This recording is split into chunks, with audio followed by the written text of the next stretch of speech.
warahmatullahi wabarakatuh. Penonton Bincang-Bincang Akademia, bertemu lagi bersama saya Darmianti Raza. Dan di episode kali ini kita masih membahas tentang Ormawa, organisasi kemahasiswaan. Dan untuk bintang tamu hari ini kita kedatangan dari Fakultas Usuluddin Adab dan Dakwah. Di samping kanan dan kiri saya sudah ada Ketua Sema dan Dema dari Fakultas Usuluddin Adab dan Dakwah. Nah, ini merupakan salah satu podcast yang mengangkat tema-tema Ormawa. Jadi kemarin-kemarin kita sudah mengundang beberapa ketua Sema dan ketua Dema dari masing-masing fakultas. Dan kali ini yang terakhir ya, kita mengundang dari Fakultas Usuluddin Adab dan Dakwah. Nah, boleh mungkin sebelum kita memulai bincang-bincang, kita saling kenalan dulu karena mungkin saya belum terlalu mengenal keduanya. Jadi boleh mungkin ganti-gantian perkenalan dulu dari sebelah kiri saya, mungkin silahkan. Baik, terima kasih. Perkenalkan, nama saya Wahyudin. Saat ini menduduki jabatan sebagai Ketua Senat Mahasiswa Fakultas Usuluddin Adab dan Dakwah YN Parepare periode 2021. Jadi untuk saat ini saya duduk di semester 7, tepatnya di program studi komunikasi dan penyiaran Islam. Jadi saya asal dari Makassar, tapi saat ini tinggal di Kabupaten Nrekang. Mungkin asal dari Makassar tapi tinggal di Kabupaten Nrekang. Oke, terima kasih Wahyudin. Ya, Wahyudin ya, panggilannya Wahyu. Oke. Selanjutnya di sebelah kanan saya, boleh silakan perkenalkan diri dulu. Jadi bismillah, assalamualaikum warahmatullahi wabarakatuh. Waalaikumsalam. Jadi perkenalan singkat, nama saya Agung dari program studi manajemen dakwah, dan sekarang bicara persoalan jenjang struktural, duduk di Ketua Dewan Eksekutif Mahasiswa tingkat fakultas, tepatnya di Fakultas Usuluddin Adab dan Dakwah YN Parepare. Kemudian di semester itu kita sudah duduk di semester 7, dan alamat sampai hari ini itu di Pinrang bagian utara, di bagian pegunungan. Pinrang bagian utara berarti yang berbatasan langsung dengan Kabupaten Nrekang ya? Iya. Oke.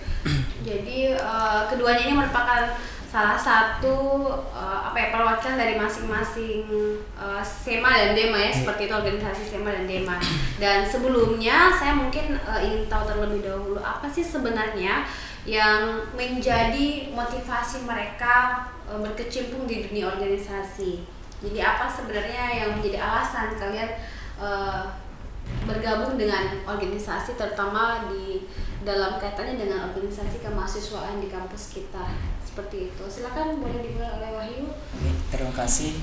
Jadi motivasi saya untuk berkecimpung di dunia organisasi tentu sangat banyak, tetapi hal yang paling utama ketika kita berorganisasi adalah bagaimana kita mendapatkan jati diri kita secara pribadi, tentu dengan pengembangan segala bentuk minat dan bakat yang kita miliki. Selain mengembangkan minat dan bakat, tentu kita membangun relasi dengan teman-teman yang ada di organisasi, dengan teman-teman yang berbeda latar belakang, suku dan daerah-daerah tertentu. Tentu dengan hal tersebut sehingga kita menjadi termotivasi untuk ikut di organisasi. Selain daripada itu, organisasi mengajarkan bagaimana kita manajemen waktu, bagaimana kita menghargai waktu, bagaimana kita untuk menempah diri kita, segala bentuk soft skill yang kita miliki, kita kembangkan di organisasi. Kemudian kita tunjukkan bahwa organisasi memang sangat penting untuk menunjang perkuliahan kita selama kuliah di YN Parepare. Mungkin untuk motivasi saya berorganisasi itu yang saya pegang selama ini. Selain daripada hal-hal yang penting yang terkait tentang dunia organisasi, tentu yang menjadi hal utamanya adalah bagaimana pengembangan minat dan bakat dan skill yang kita miliki. Oke, terima kasih Wahyu. Nah, kalau dari Agung sendiri, apa sebenarnya yang memicu semangatnya untuk bergabung di organisasi kemahasiswaan? Oke. Jadi terima kasih. Jadi berbicara persoalan apa yang menjadi landasan sehingga kita hari ini masih melakukan yang namanya dunia organisasi, tentu ada banyak faktor sebenarnya. Di sisi lain bahwa kita berbicara soal organisasi berarti kita mesti kembali menilik kepada sejarah, bahwa sepanjang sejarah kemerdekaan bangsa itu tidak bisa dilepaskan daripada yang namanya organisasi. atau lebih tepatnya organisasi kepemudaan. Nah, itu kalau kita berbicara persoalan sejarah. Tapi kalau kita bicara persoalan landasan kenapa hari ini menjadi kita terus semangat dan terus memiliki motivasi untuk bergelut di organisasi adalah salah satu aspek membangun yang namanya relasi itu sangat penting dan sangat kuat kalau kita dalam ruang lingkup organisasi. Kemudian di sisi lain pengembangan skill sumber daya manusia, sumber daya hal-hal yang kira-kira dibutuhkan hari ini yang kira-kira ketika kita menafsirkan itu sesuai dengan zaman hari ini atau punya relasi dengan zaman kontemporer hari ini. Nah, itu yang menjadi alasan utama. Kemudian saya berpikir bahwa organisasi adalah rumah yang apa namanya? Rumah yang di dalamnya nuansanya itu sangat menarik. Ya, kenapa? Karena kita berbicara soal perbedaan pendapat, kita berbicara persoalan perbedaan suku, ras, bahkan agama, itu semua kita dipertemukan dalam satu wadah yang kira-kira disebut hari ini sebagai organisasi. Nah, kira-kira seperti itu. Kemudian kan kalau kita ingin mengutip kalau katanya Gus Dur kan dia bilang seperti itu bahwa agama kan tidak menginginkan yang namanya perpecahan, ya. Agama tidak menginginkan yang namanya perpecahan. Jadi kita dalam ruang lingkup organisasi hari ini saya banyak belajar persoalan bagaimana membangun yang namanya watak menghargai. Itu yang paling utama. Karena kalau katanya senior-senior kita para pendahulu ya lagi-lagi bahwa yang namanya adab lebih tinggi daripada ilmu. Nah, itu yang hari ini saya pelajari yang menjadi motivasi saya sampai hari ini masih bergelut di organisasi. Kira-kira seperti itu. Terima kasih Agung dan Wahyu. Jadi keduanya sepakat bahwa melalui organisasi mereka bisa membangun relasi dan kemudian bisa mengaktualisasikan minat dan bakat serta mempelajari hal-hal yang mungkin kalian butuhkan sebagai penunjang dalam masa-masa ini sebagai perannya dengan sebagai mahasiswa ya seperti itu. Nah selanjutnya mungkin yang ingin kami tahu bahwa adanya program-program mungkin yang dijalankan di SEMA. Kalau SEMA kan dia fungsinya lebih ke controlling ya, lebih mengawasi gitu ya. Adanya aktivitas kegiatan dan juga program-program yang ada di DEMA itu bagaimana kalian bisa menjalankan itu dan kemudian bagaimana kalian bisa mengambil pelajaran dari adanya tantangan-tantangan yang kalian lewati dan bagaimana di masa kepengurusan kalian yang sudah mendekati penghujung masa kepengurusan ini kalian bisa memaksimalkan apa yang ada untuk menyelesaikan semuanya seperti itu. Bisa mungkin sejauh ini dapat ya maksudnya? Dapat. Oke, boleh dimulai mungkin dari dari saya secara pribadi dan mewakili teman-teman dari lembaga DEMA Fakultas. Itu kalau kita berbicara persoalan program kerja atau event yang selama ini kita jalankan dan kira-kira apa yang kita pelajari dari event tersebut, yaitu yang menjadi hari ini menjadi alasan utama untuk ketika kita menjadi menjabat atau menjabat sebagai ketua di organisasi. Tapi itu secara tekstual, ya itu secara tekstual. Tapi secara kontekstualnya lagi-lagi kita berbicara persoalan kebermanfaatan sebenarnya kalau saya secara pribadi. Kira-kira kalau selama ini program kerja yang dijalankan hanya sebatas menggugurkan yang namanya program kerja, saya jujur kalau kita boleh jujur-jujuran ya, saya tidak akan menjalankan hal yang demikian. Jadi anti formalitas. Anti formalitas kalau bahasa sebenarnya. Makanya selama ini kan hanya ada beberapa program yang kita jalankan. Yang pertama ada kegiatan camp literasi. Camp literasi ini hal yang membuat saya banyak belajar terkait bagaimana sebenarnya menjadi seorang organisator, bagaimana berbicara persoalan akademisi, dan bagaimana betul-betul kita berbicara persoalan humanisme atau kemanusiaan. Karena mengutip dari salah satu tokoh bahwa dia bilang seperti ini, kita berbicara persoalan literasi, dia bukan hanya persoalan baca dan menulis. Betul. Tapi lebih daripada itu, kita berbicara persoalan aspek dan seluk-beluk daripada kehidupan. Itu yang saya membuat saya tertarik menggeluti yang namanya kegiatan-kegiatan literasi. Minimal sebisa lapak baca, kemudian diskusi publik, itu semua yang kita jalankan selama ini. Dan pada kesempatan yang lalu bahkan kita sempat melakukan yang namanya kegiatan literasi yang diisi dengan beberapa item. Yang pertama ada bazar buku, ada pameran buku, ada lapak baca, ada live mural, kemudian ada pentas ekspresi juga ada diskusi buku, dan bahkan sempat kemarin yang membeda buku atau yang mendiskusikan buku itu adalah penulis itu sendiri. Kebetulan beliau hari ini Itu buku apa tuh? Buku Siasat Menikmati Kesenjanaan. Jadi hadir langsung penulisnya Iya. untuk melakukan bedah buku. Iya, alhamdulillah. Dan pesertanya semua mahasiswa. Umum. Oh, umum. Bukan secara umum. Oke. Jadi kalau hari ini saya ingin banyak bercerita, saya akan banyak bercerita persoalan program kerja. Tentu saya banyak berterima kasih pada seluruh elemen, terkhusus kepada senior-senior yang selama ini mendampingi, terutama teman-teman yang selama ini menyupport ketika ada kegiatan-kegiatan yang dilakukan baik dari pihak SEMA fakultas maupun di HMPS serta seluruh jajaran teman-teman di Ormawa. Nah, itu yang membuat saya selama ini masih semangat untuk hidup atau mengabdi dalam ruang lingkup organisasi. Itu kalau kita bicara persoalan program kerja.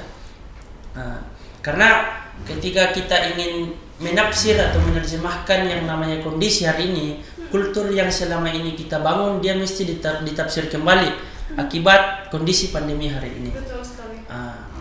Kegiatan-kegiatan literasi bagi saya adalah satu hal yang tentu sangat menarik bagi saya secara pribadi, karena di sisi lain bahwa kita dapat menjelajahi pemikiran atau tokoh yang sebagai pendahulunya kita, itu yang mereka tuangkan dalam bentuk narasi, dalam bentuk wacana, atau bahkan dalam bentuk tulisan yang kemudian dirangkum dalam sebuah buku. Itu kita dapat mempelajari semua hal itu, sehingga itu yang kemudian menjadi landasan kita untuk bisa melahirkan pemikiran yang baru, bisa melahirkan gagasan yang baru, bahkan bisa melahirkan teori yang baru kalau bisa.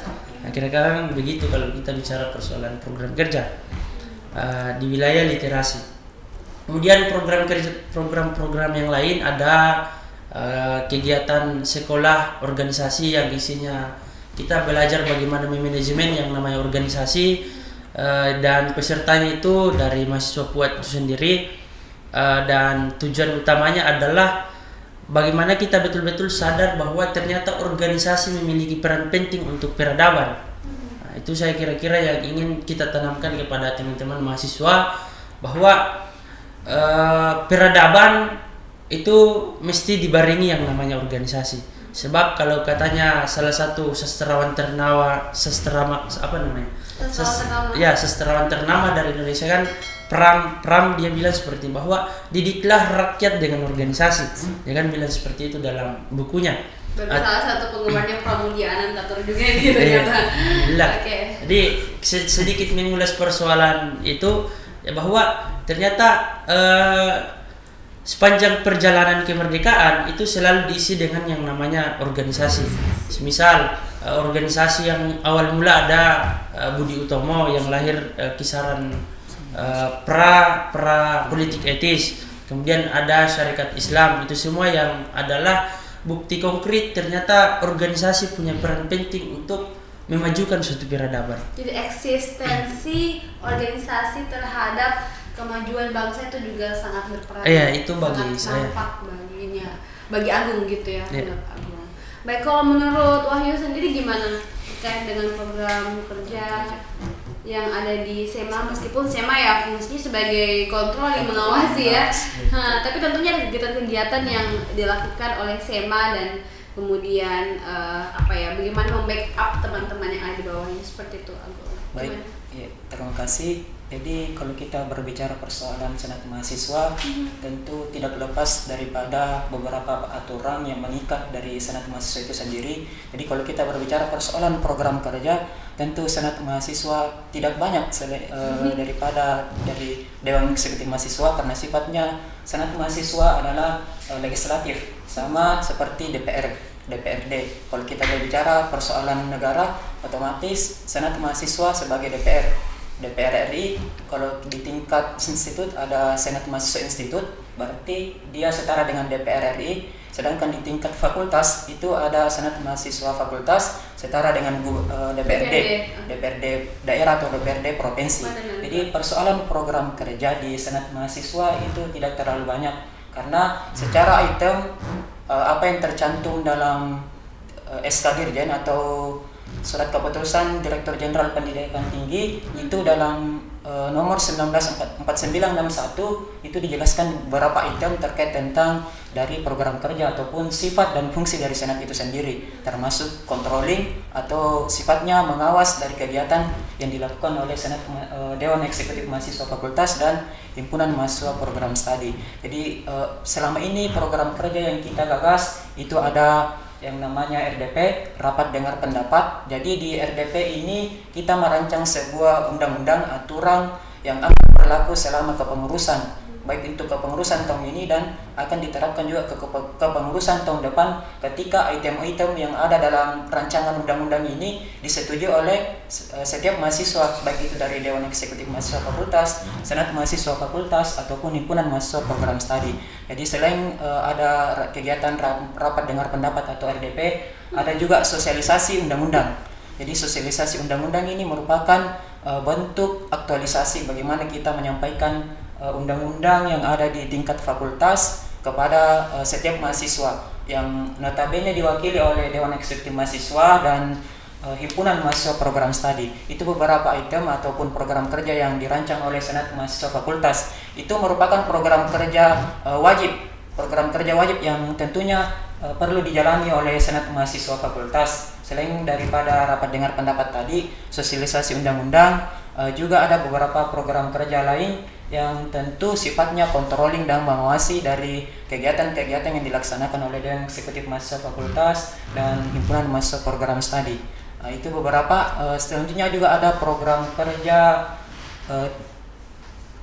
sosialisasi undang-undang tadi RDP, ada juga program kerja dialog interaktif. Dialog interaktif ini sifatnya program kerja yang lingkup fakultas yang kita akan rancang ke depannya bagaimana output yang akan dihasilkan dari dialog interaktif tadi ini. Jadi itu beberapa program kerja yang digagas oleh Senat Mahasiswa Fakultas, karena kita ketahui secara bersama bahwa di kampus kita di UIN Parepare ini Senat Mahasiswa Fakultas sudah 2 tahun berjalan. Kemarin kepengurusan yang saat ini dijabat kepengurusan demisioner kemarin yang saat ini dijabat oleh Presiden Mahasiswa Muhammad Fajar. Beliau merupakan demisioner dari Ketua Senat Mahasiswa Fakultas Usuluddin Adab dan Dakwah.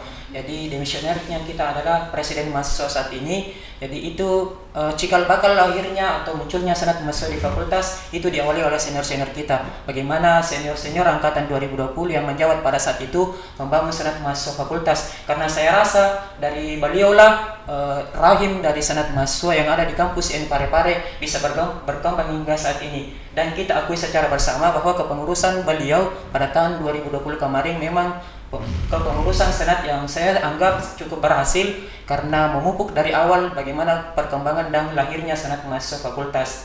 Dan perlu juga kita ketahui secara bersama bahwa Senat Mahasiswa yang ada di kampus UIN Parepare dan khususnya Ormawadi yang ada di UIN Parepare itu menjadi corong ataupun menjadi tameng dari setiap organisasi ataupun setiap lembaga internal yang ada di kampus UIN Parepare. Jadi setiap kampus itu misal yang kampus di bawah naungan PTKIN, misal ada UIN Bone, UIN Palopo dan yang lain itu mereka semua anggap bahwa organisasi kemahasiswaan yang ada di UIN Parepare memang cukup berhasil selama ini pengembangan wadah ataupun minat dan pengembangan intelektualitas mahasiswa di UIN Parepare lewat organisasi itu cukup mumpuni di kalangan mahasiswa-mahasiswa di luar daripada UIN Parepare. Oleh karena itu sekiranya bahwa organisasi kemahasiswaan yang Parepare hingga saat ini kita anggap sebagai organisasi yang cukup berhasil dalam mengembangkan potensi dan minat bakat yang dimiliki oleh mahasiswa itu sendiri. Selain daripada itu, bahwa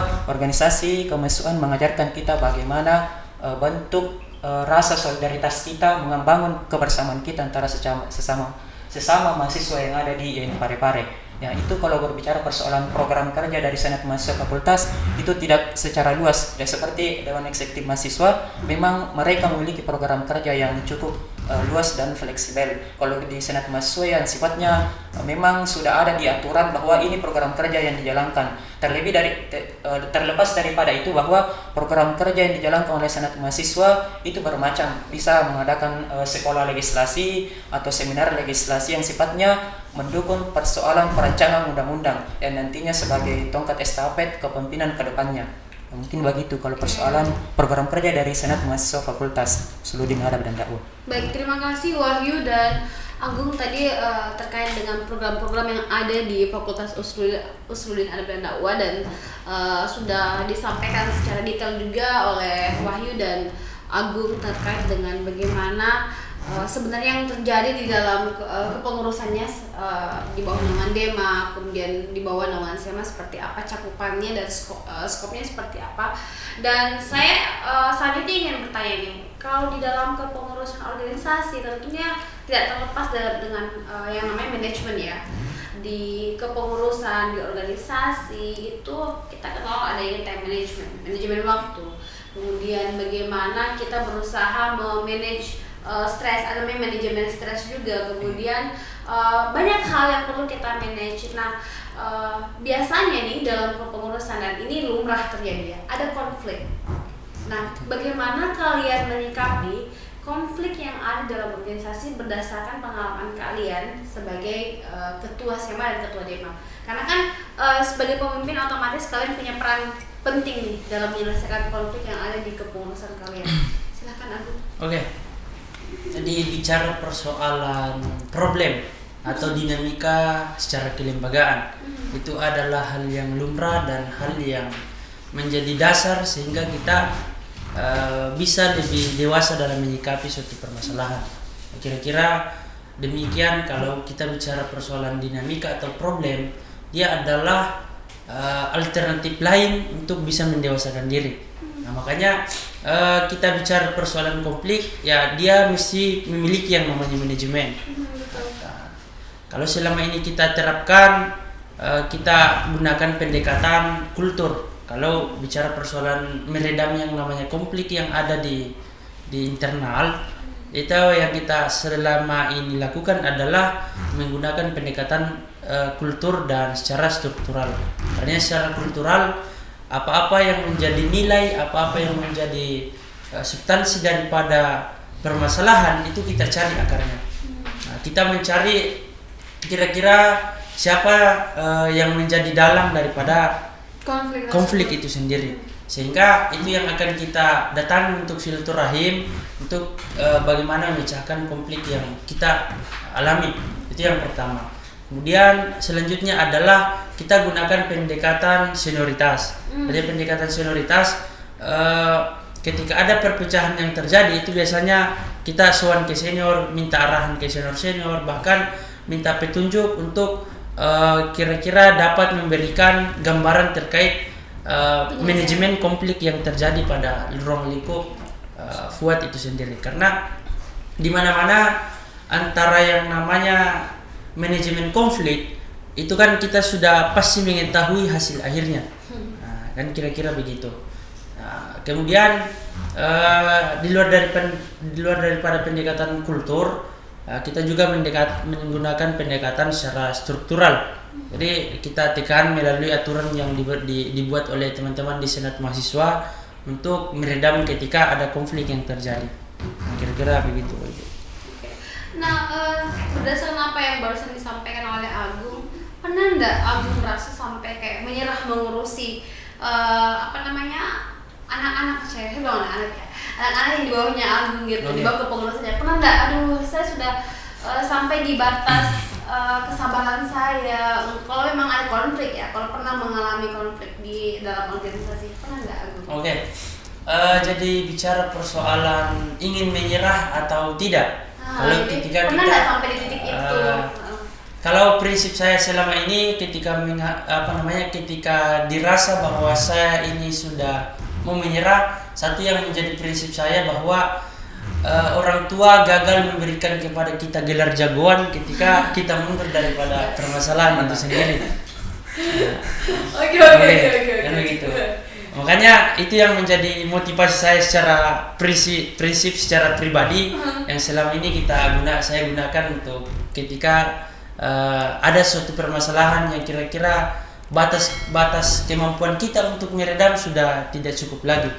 Nah, jadi melalui prinsip itu, motivasi itu, sehingga kita akan terus bergerak secara alamiah bagi saya. Itu yang selama ini saya gunakan sebelum. Oke, terima kasih Agung. Nah, kalau dari Wahyu sendiri tadi terkait dengan manajemen ya, atau bagaimana sih mengatasi konflik yang ada dalam kepengurusannya, Wahyu?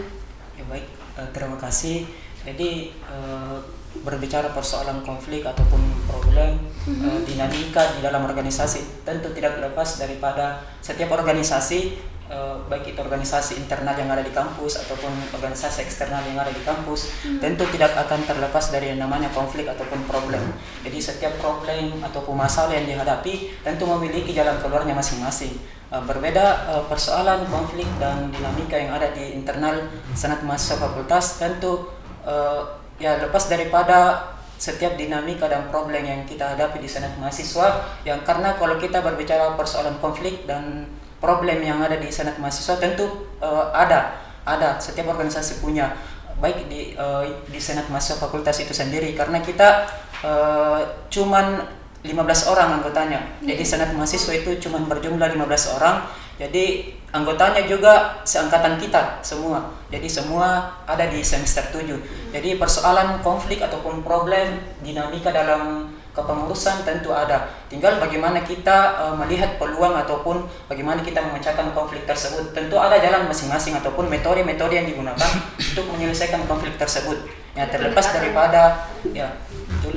daripada hal tersebut, tentu ada beberapa metode yang kita gunakan ataupun konsep ataupun step atau langkah yang kita gunakan untuk menyelesaikan konflik tersebut. Ketika konflik tersebut menjurus kepada aturan, secara otomatis ketika ada anggota ataupun pengurus yang merasa ataupun saat ini terjadi konflik, tentu ada aturan yang mengikat dari anggota itu sendiri. Ketika konfliknya ataupun permasalahannya yang dihadapi terikat dengan aturan atau undang-undang yang berlaku di senat mahasiswa, otomatis kita berlakukan yang namanya surat peringatan ataupun SP yang ada sesuai dengan aturan undang-undang.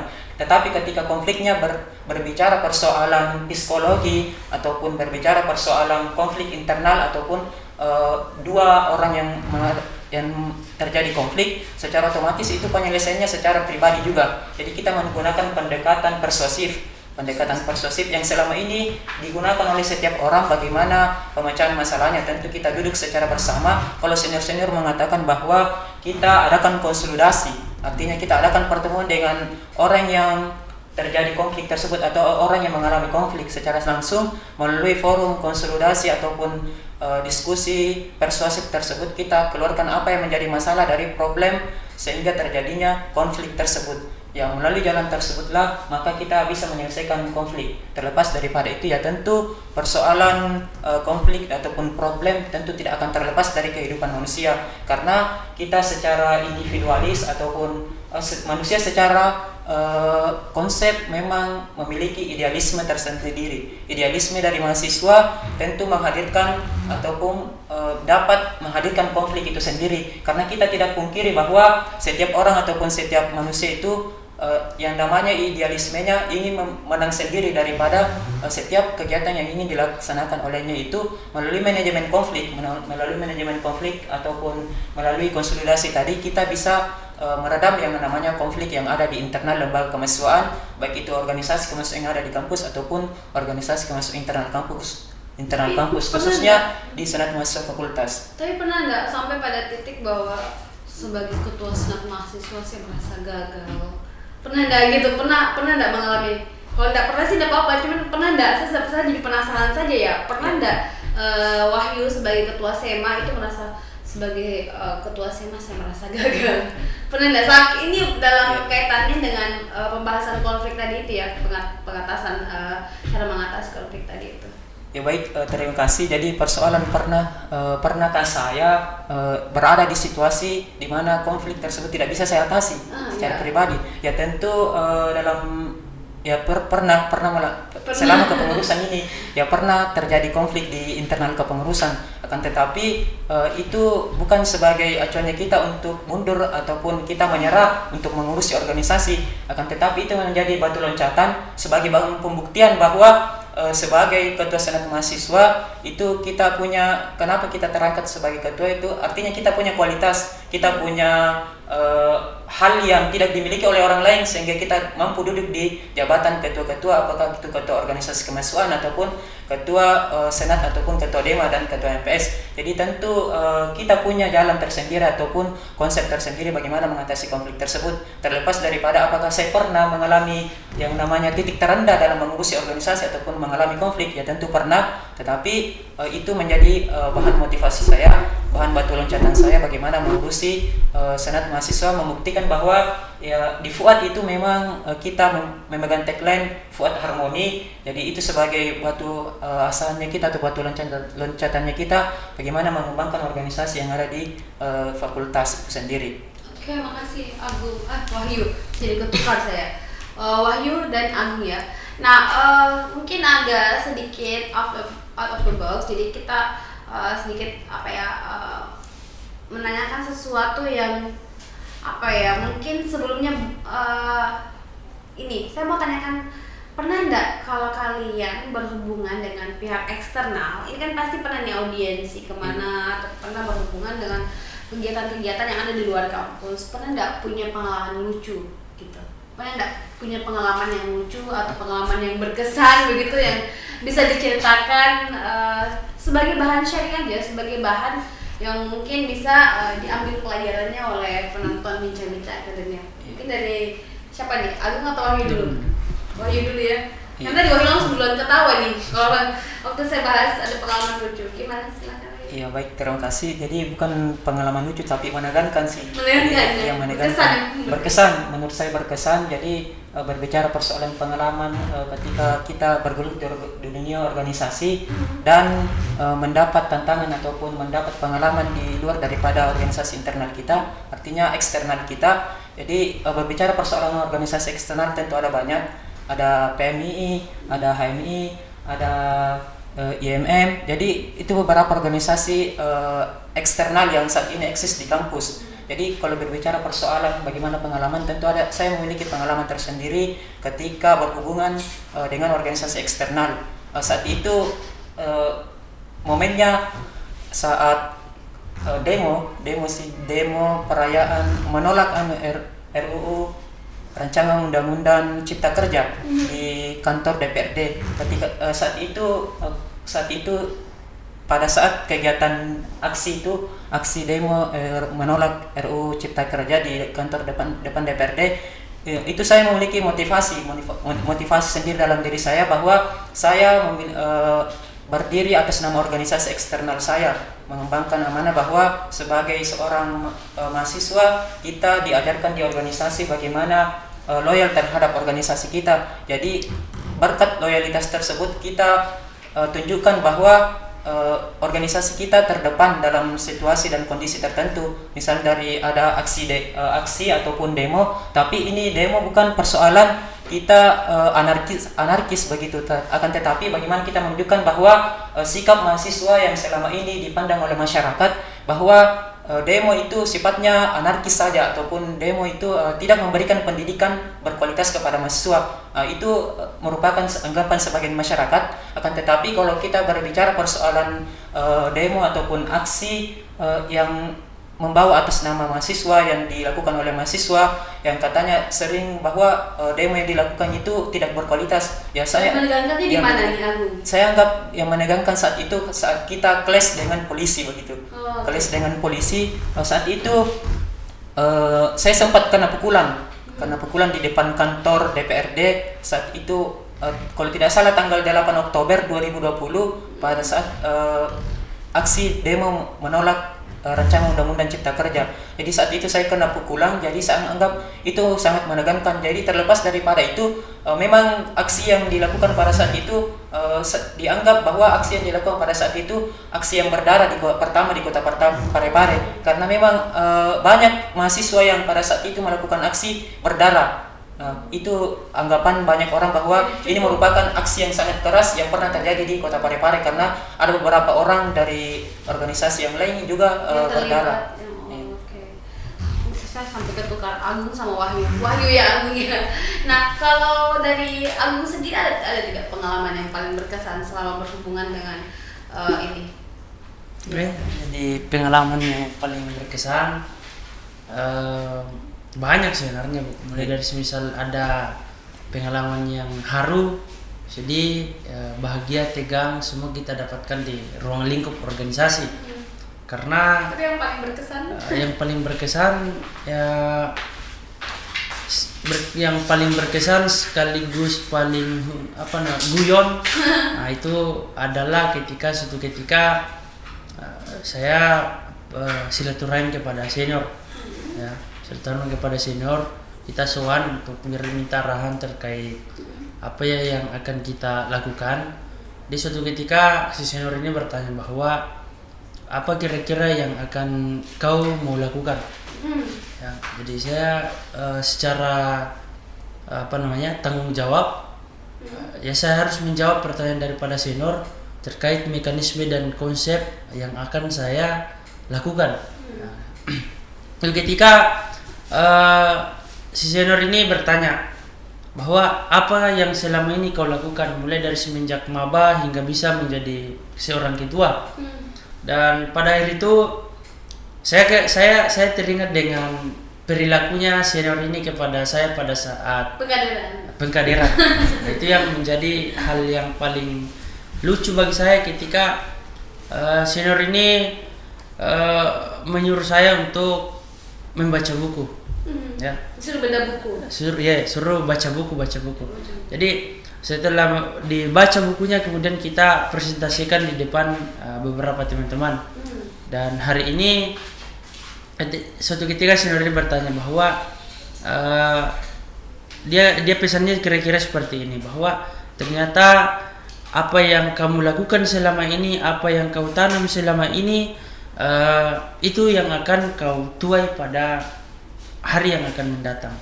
Dan ternyata betul, didikan daripada senior-senior, arahan daripada senior-senior ketika kita menjadi yang pertama kali menginjakkan kaki di dunia kampus, itu ternyata kita bisa memiliki hasil.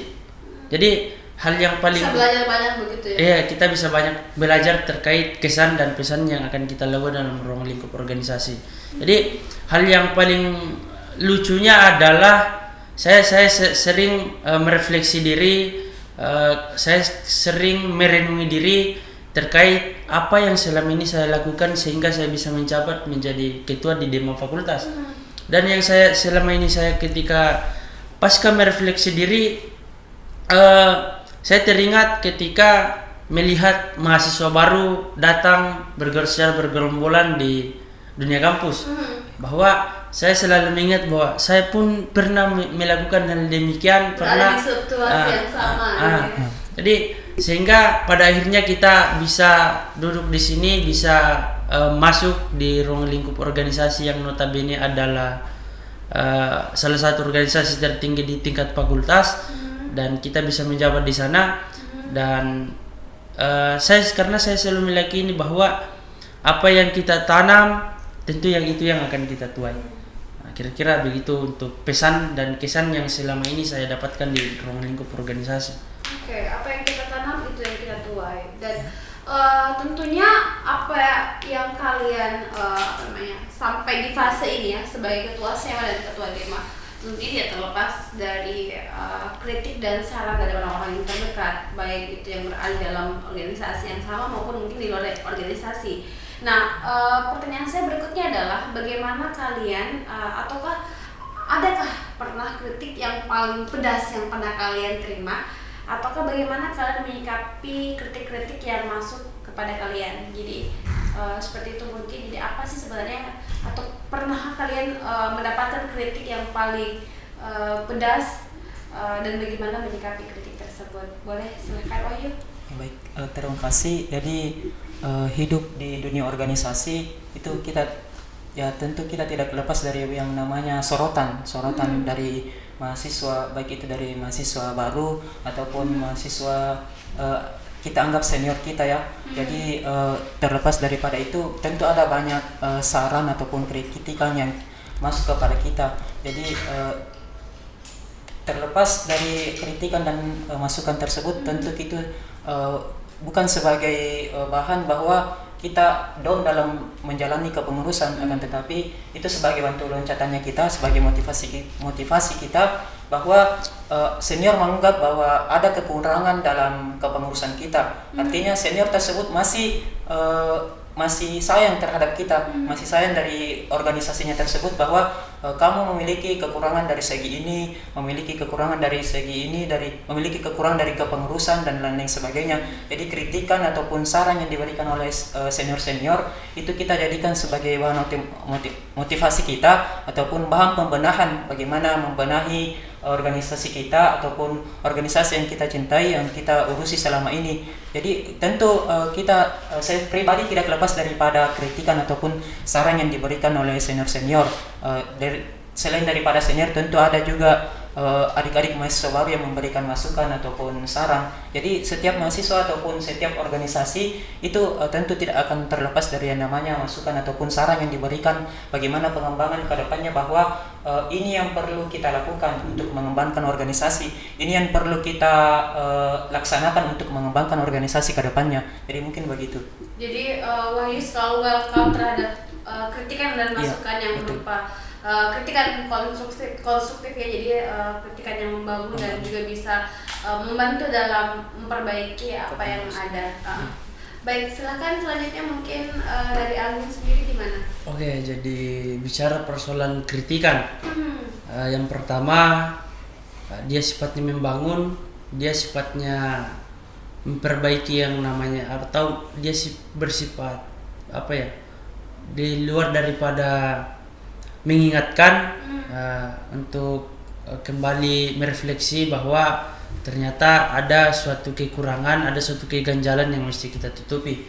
Jadi bicara persoalan kritikan, kita kira-kira mesti mendefinisikan kembali terkait kritikan yang selama ini dilontarkan baik dari pihak senior maupun di internal kepengurusan maupun dari organisasi yang lain. Jadi kritikan bagi saya adalah pelajaran penting ya, karena pernah dapat kritikan pedas. Pernah. Contohnya apa tuh?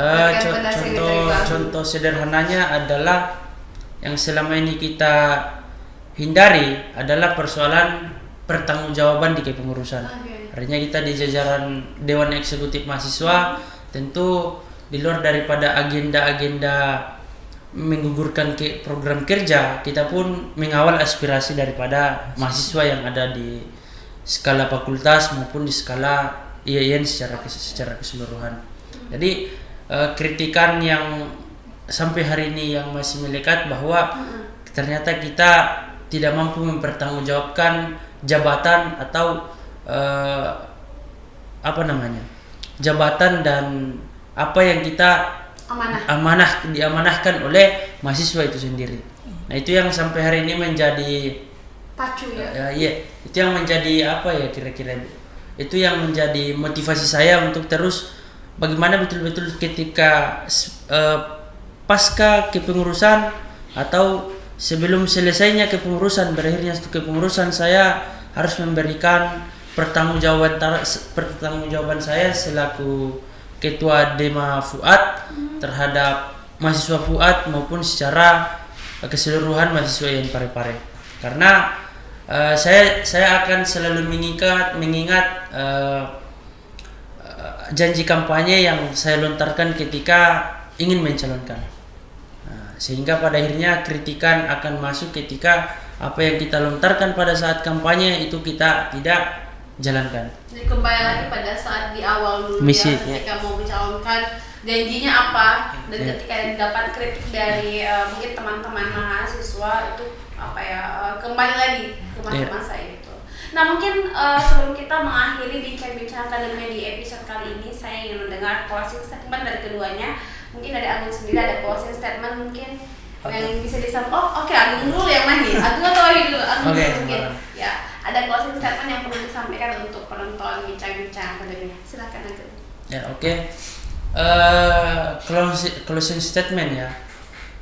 Kalau kita berbicara persoalan organisasi, bahwa mengutip dari kata Gus Dur, dia kan bilang seperti ini, bahwa semakin tinggi ilmu seseorang, semakin tinggi kecerdasan seseorang, maka kita akan semakin toleran.